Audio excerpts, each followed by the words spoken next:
भारत माता की, भारत माता की, भारत माता की।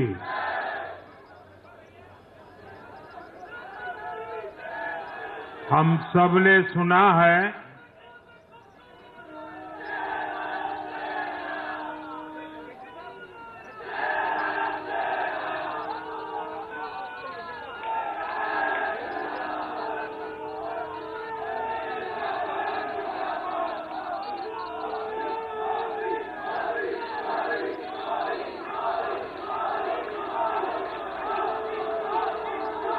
हम सबने सुना है जहां दूध दही का खाना वैसा है अपना हरियाणा।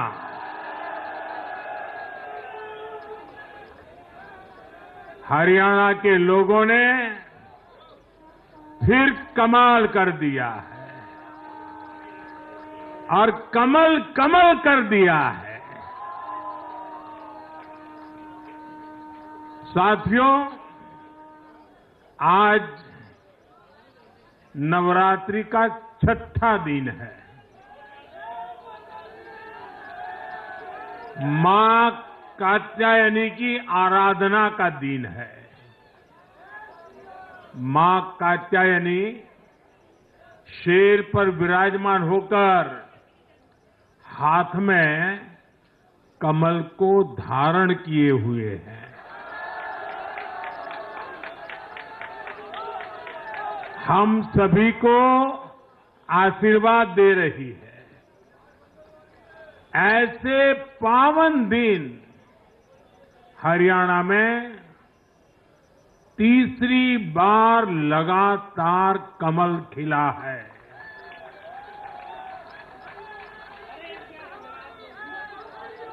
गीता की धरती पर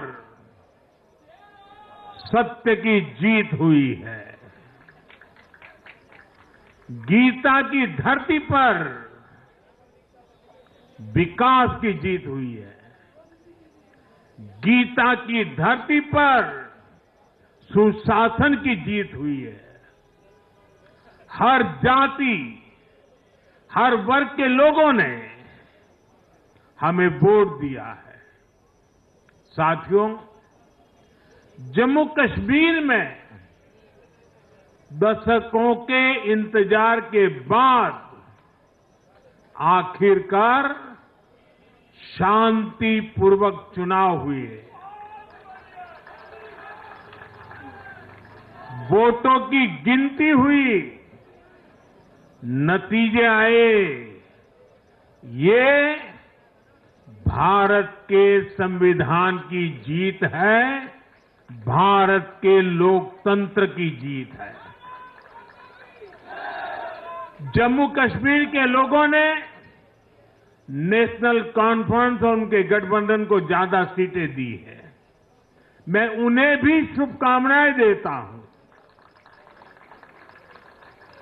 वोट प्रतिशत के हिसाब से देखें तो जम्मू कश्मीर में जितनी भी पार्टियां चुनाव लड़ रही थी उसमें वोट शेयर के हिसाब से भाजपा सबसे बड़ी पार्टी बनकर के उभरी है।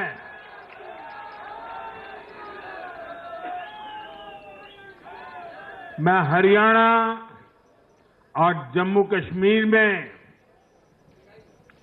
जीत हासिल करने वाले सभी उम्मीदवारों को भी बहुत बहुत बधाई देता हूं। मैं हरियाणा और जम्मू कश्मीर की जनता को भी बहुत बहुत बधाई देता हूं। मैं सभी भाजपा कार्यकर्ताओं को उनके तप और तपस्या के लिए नमन करता हूं।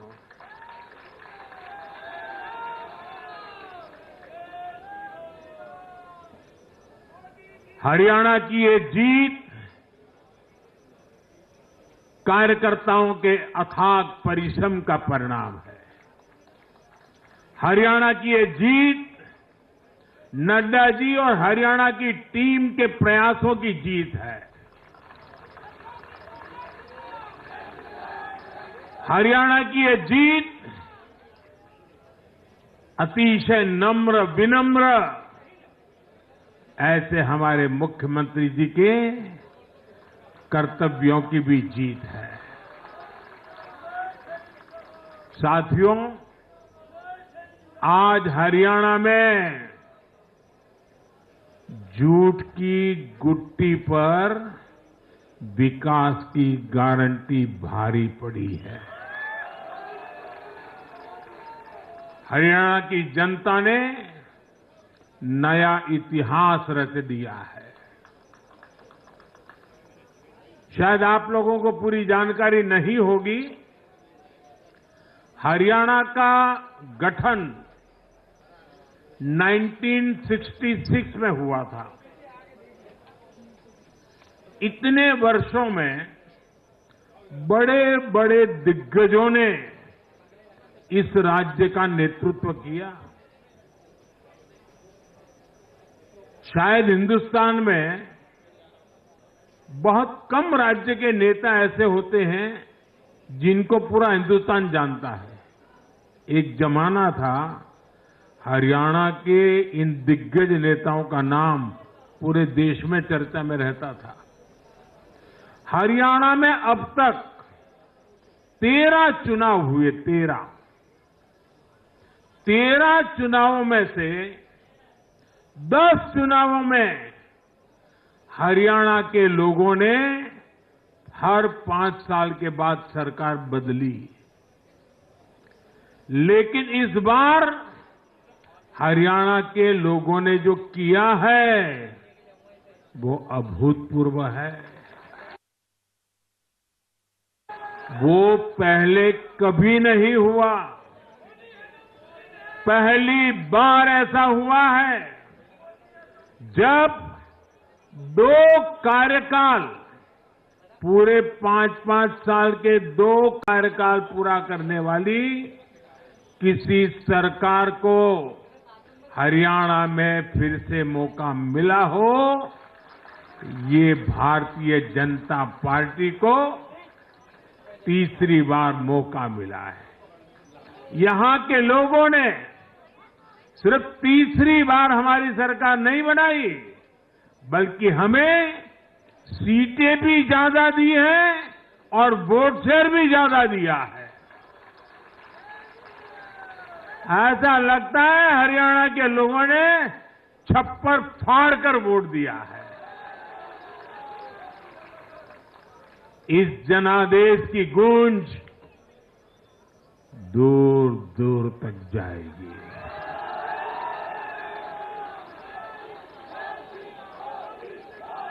साथियों,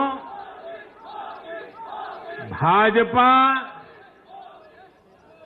दुनिया का सिर्फ सबसे बड़ा दल ही नहीं है, भाजपा सबसे ज्यादा दिलों में भी बसी हुई है।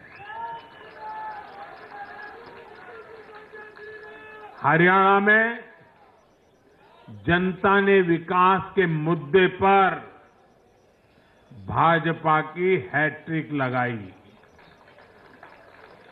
भाजपा ने कांग्रेस के कुशासन से मुक्ति दिलाई, इसलिए गुजरात और मध्य प्रदेश की जनता 2 दशक से भी ज्यादा समय से वहां अपना आशीर्वाद बनाए हुए है। अरुणाचल प्रदेश और गोवा में तीसरी बार भाजपा ने सरकार बनाई है। यूपी और बिहार में कानून का राज स्थापित करने वाली भाजपा एनडीए की सरकार को लोग बार बार मौका दे रहे हैं। असम, त्रिपुरा और उत्तराखंड में लगातार 2 टर्म से भाजपा की सरकार है। जहां जहां भाजपा सरकार बनाती है, वहां की जनता लंबे समय तक भाजपा को समर्थन देती है और दूसरी तरफ कांग्रेस की हालत कैसी है? पिछली बार कब कांग्रेस की किसी सरकार की वापसी हुई है? यानी जो सरकार में थे, कितने साल पहले वो दोबारा आए थे? करीब 13 साल पहले 2011 में असम में उनकी सरकार लौटी थी, बाकी एक भी नहीं लौटी।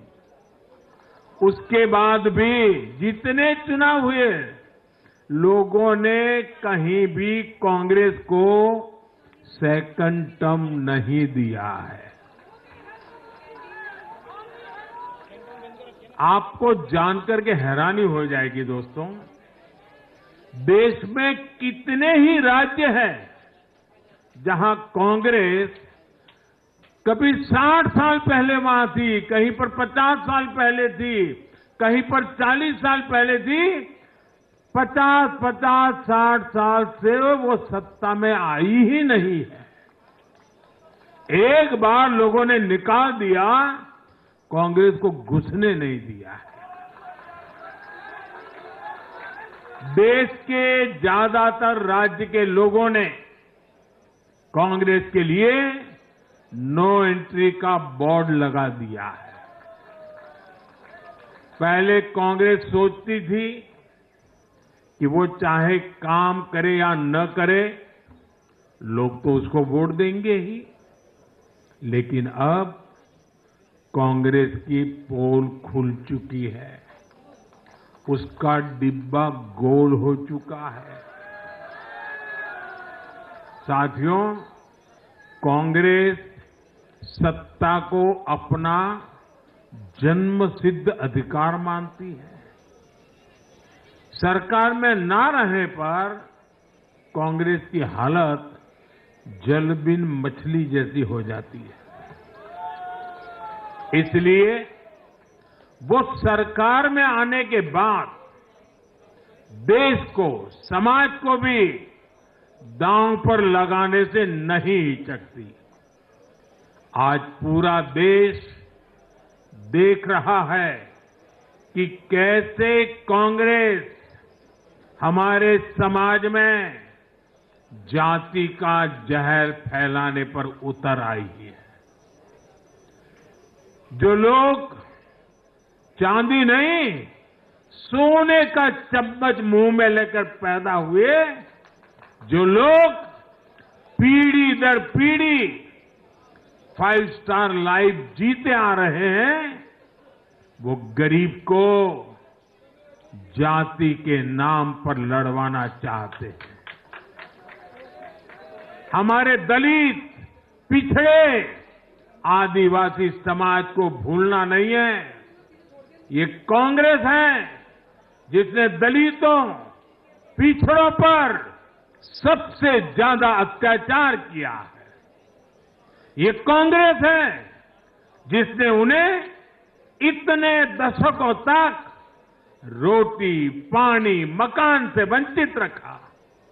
ये वो लोग हैं जो 100 साल बाद भी सत्ता मिलने पर कभी किसी दलित, पिछड़े, आदिवासी को प्रधानमंत्री नहीं बनने देंगे। सच्चाई ये है कि कांग्रेस का परिवार दलितों, पिछड़ों, आदिवासियों, इनसे नफरत करता है, उनसे चिढ़ता है। इसलिए आज जब दलित, पिछड़े, आदिवासी शीर्ष स्थान पर जा रहे हैं, तो इनके पेट में चूहे दौड़ने लग जाते हैं। हरियाणा भी इन्होंने दलितों को, ओबीसी को भागीदारी देने से साफ इनकार कर दिया था। उन्होंने दलितों और पिछड़ों को भी अपमानित किया। कांग्रेस के शाही परिवार ने तो डंके की चोट पर कहा कि वो आरक्षण खत्म कर देंगे। दलित और पिछड़ों का आरक्षण छीनकर कांग्रेस अपने वोट बैंक में देना चाहती थी। हरियाणा भी वो यही करने जा रही थी। साथियों, कांग्रेस भारत के समाज को कमजोर करके, भारत में अराजकता फैलाकर देश को कमजोर करना चाहती है। इसलिए वो अलग अलग वर्गों को भड़का ही रहे हैं, लगातार आग लगाने की कोशिश कर रहे हैं। देश ने देखा कि कैसे किसानों को भड़काने का प्रयास हुए, लेकिन हरियाणा के किसानों ने उन्हें करारा जवाब दिया कि वो देश के साथ है, वो भाजपा के साथ है।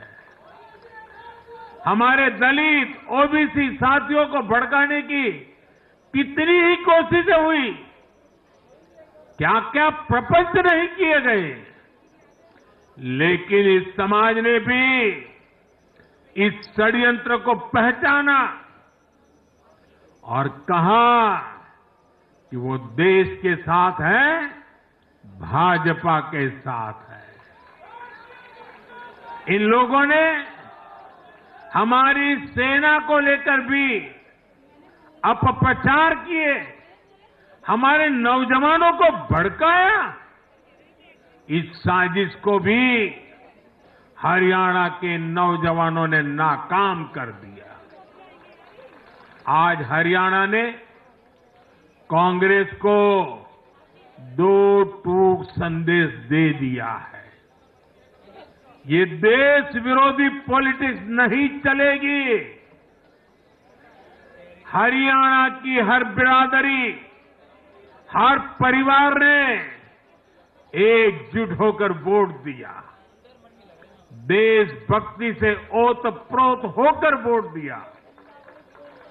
देशभक्तों को बांटने की साजिश को हरियाणा ने फेल कर दिया। साथियों, बीते कुछ समय से भारत के विरुद्ध भांति भांति के षड्यंत्र चल रहे हैं। भारत के लोकतंत्र को, भारत के अर्थतंत्र को, भारत के सामाजिक ताने बाने को कमजोर करने के लिए भांति भांति की साजिशें हो रही है, अंतर्राष्ट्रीय साजिशें हो रही है। आज मैं बहुत जिम्मेदारी के साथ मेरे प्यारे देशवासियों से कह रहा हूं कि कांग्रेस जैसी राष्ट्रीय पार्टी और उनके चट्टे बट्टे इस खेमे में शामिल है, इस खेल में शामिल है। देशभक्त हरियाणा ने आज ऐसी हर साजिश को भी मुंह तोड़ जवाब दिया है। भारत और हर भारतीय को संकल्प लेना है कि हम ऐसी किसी साजिश को सफल नहीं होने देंगे। भारत विकास के रास्ते से नहीं भटकेगा। साथियों, आज के चुनाव नतीजों ने एक और बात स्पष्ट की है। कांग्रेस आज पूरी तरह परजीवी पार्टी बन गई है।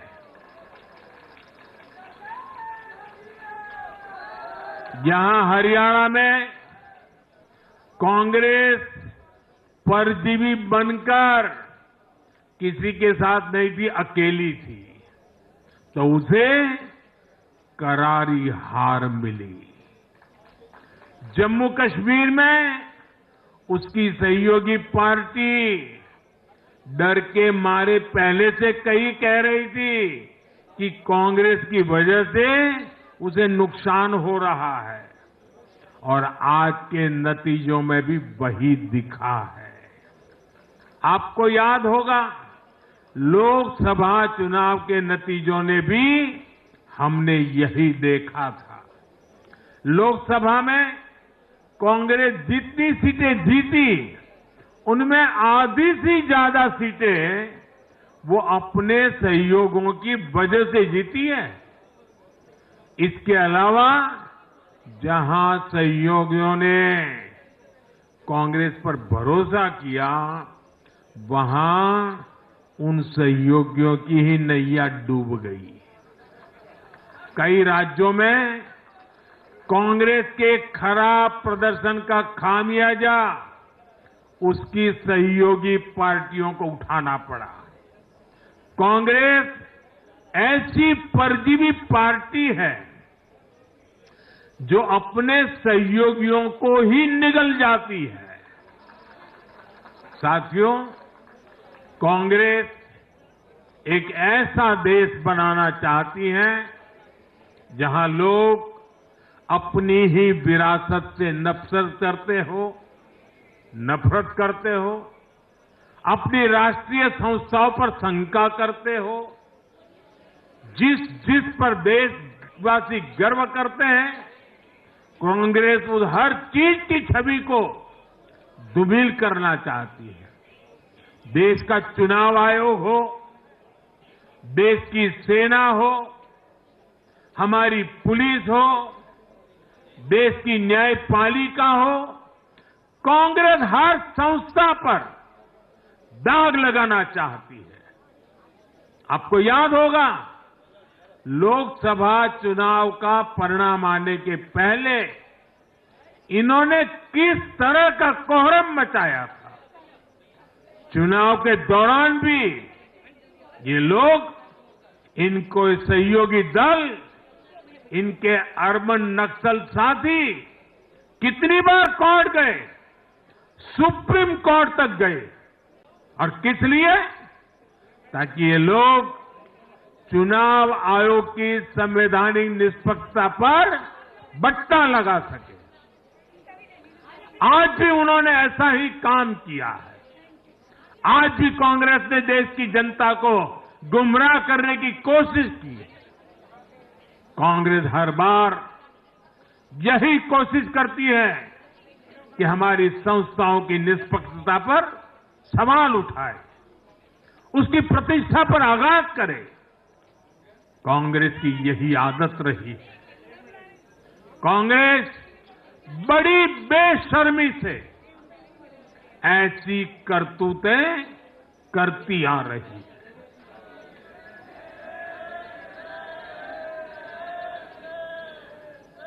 साथियों, जम्मू कश्मीर में इस बार हुआ चुनाव कई मायनों में ऐतिहासिक रहा है। वहां भारत का संविधान पूरी तरह से लागू होने के बाद ये पहला चुनाव था। आजादी के 7 दशक बाद भी अनेक लोगों को वोट डालने का हक नहीं था। उन्होंने भी पहली बार इस चुनाव में अपना वोट डाला है। कुछ लोग कहते थे कि आर्टिकल 370 हटा तो कश्मीर जल जाएगा, लेकिन कश्मीर जला नहीं, कश्मीर और खूबसूरती से खिला है, खिलखिलाया है। जिस तरह लोगों ने बाहर आकर रिकॉर्ड नंबर में वोट डाले, वो हर हिंदुस्तानी के दिल को खुश करने वाला है। हमारा जम्मू कश्मीर कर्फ्यू और अलगाववाद के कालखंड से बाहर निकल रहा है। 1947 के बाद पहली बार हमारी सरकार ने जम्मू कश्मीर में बीडीसी के चुनाव कराए।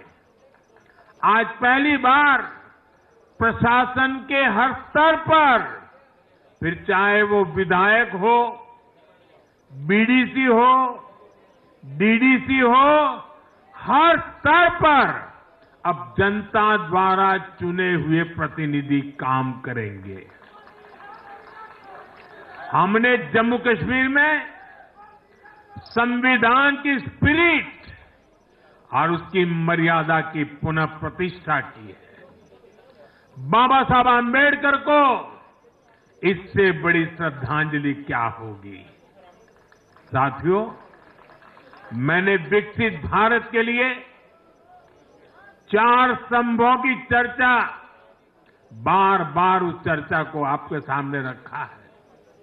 ये 4 स्तंभ किसान, युवा, महिलाएं और गरीब।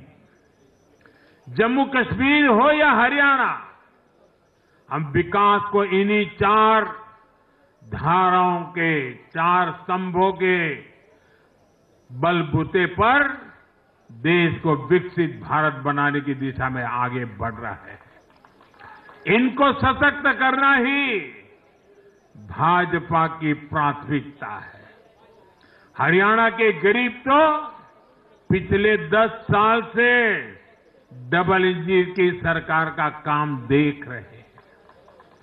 मुफ्त इलाज की सुविधा से लेकर नल से जल और पक्के घर तक हरियाणा के गरीब परिवारों को अनेक सुविधाएं मिली है। अब हरियाणा की भाजपा सरकार गरीब कल्याण के काम को और अधिक गति देगी।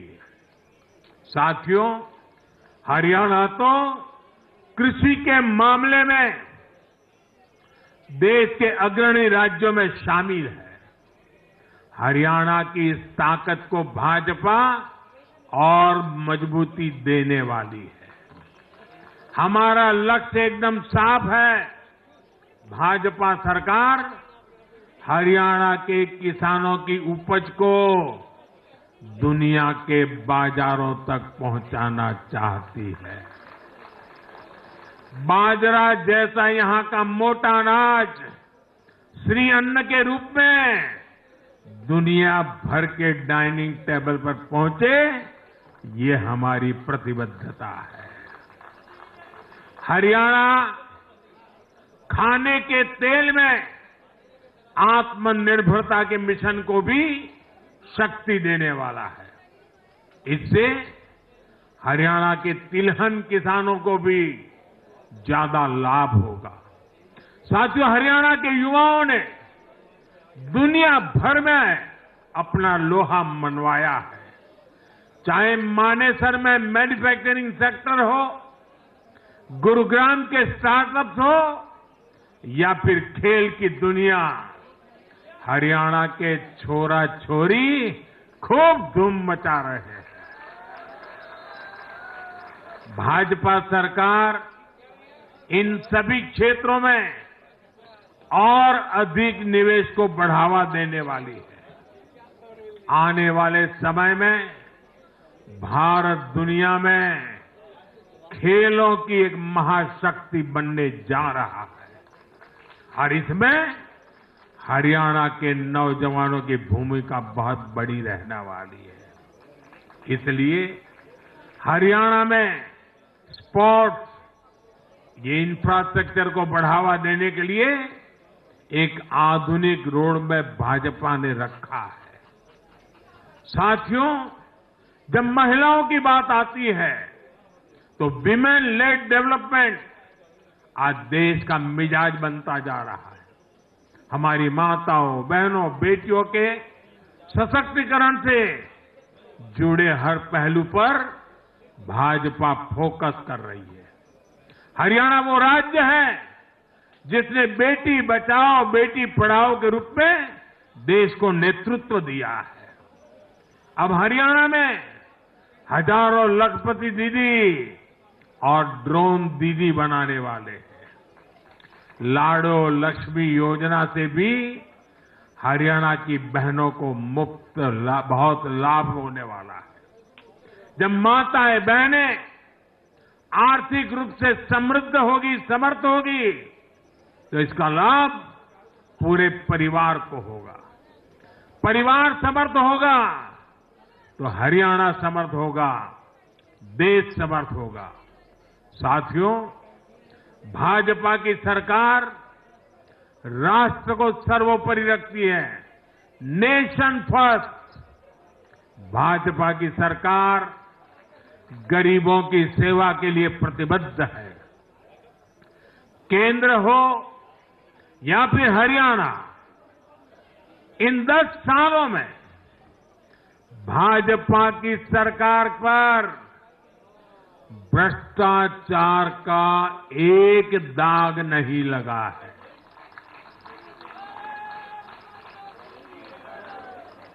केंद्र सरकार पर जैसे दाग नहीं लगा है, वैसे ही हरियाणा सरकार 10 साल चलाई हमने, भ्रष्टाचार का कोई दाग नहीं है। हमने सिर्फ और सिर्फ समर्पण भाव से जनता के विकास के लिए काम किया है। और मैं इसके लिए हरियाणा के मुख्यमंत्री भाई नायब सैनी जी और पूर्व मुख्यमंत्री श्रीमान मनोहर लाल जी की भरपूर तारीफ करता हूं, भरपूर प्रशंसा करता हूं। उन्होंने हरियाणा के विकास के लिए बहुत मेहनत की है। साथियों, जब जनता ऐसे काम को प्रोत्साहित करती है, नेक नियत और अच्छी नीति को सराहती है, तब काम करने की ऊर्जा भी दोगुनी होती है। हरियाणा ने भाजपा सरकार को प्रोत्साहित किया है। जम्मू कश्मीर ने भी भाजपा को प्रोत्साहित किया है। ये आशीर्वाद हमें और भी अधिक मेहनत करने के लिए प्रेरित करते हैं। और मैं इसके लिए जम्मू कश्मीर और हरियाणा की जनता को भी फिर एक बार हृदय से बहुत बहुत साधुवाद करता हूं। आज के जनादेश से भारत को दुनिया की तीसरी बड़ी आर्थिक ताकत बनाने का संकल्प और मजबूत हुआ है। इस जनादेश ने भारत को दुनिया की स्किल कैपिटल बनाने के संकल्प को भी मजबूती दी है। आपने हर उस प्रेरणा को सशक्त किया है जिसका मकसद करोड़ों लोगों को गरीबी से बाहर निकालना है। ये जनादेश भारत को और अधिक सुरक्षित बनाने के लिए कठिन से कठिन फैसले लेने के लिए भी नया हौसला देगा। मैं आप सभी को, पूरे देश को फिर ये भरोसा देता हूं कि आने वाले 5 साल और तेज विकास के होंगे। हरियाणा विकसित होगा। नमस्कार, मैं हूं मानक गुप्ता। अगर आपको हमारा ये वीडियो पसंद आया हो तो इसे लाइक और शेयर जरूर करें। और हां, हमें सब्सक्राइब और फॉलो करना ना भूलें ताकि आप देश और दुनिया की कोई खबर मिस ना करें। तो जुड़े रहिए हमारे साथ और देखते रहिए News 24।